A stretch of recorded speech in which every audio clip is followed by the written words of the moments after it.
هذه واحدة من أهم الأسباب التي جعلت الجزائر يبنون المسجد في باطن الأرض. إيه الحكاية وإيه المعلومة؟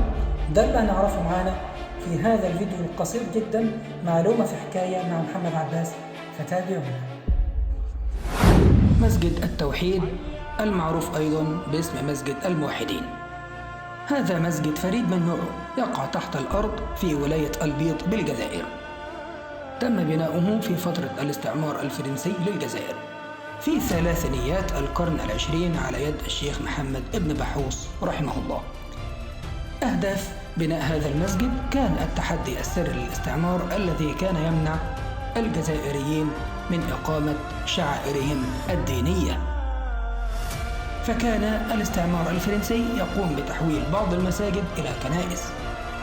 بني هذا المسجد على عمق 6 أمتار تحت الأرض باستخدام أدوات بسيطة جدا لتجنب اكتشافه من قبل السلطات الفرنسية. كان المسجد ليس فقط مكانا للصلاة، بل أيضا كان مركزا لتعليم القرآن واللغة العربية.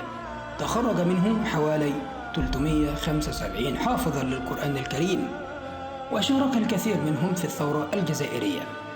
ثم بعد ذلك اكتشفت القوات الفرنسية هذا المسجد في عام 1950، ثم اعتقلت الشيخ ابن بحوص، لكن المسجد ظل قائما وشاهدا على كفاح الشعب الجزائري.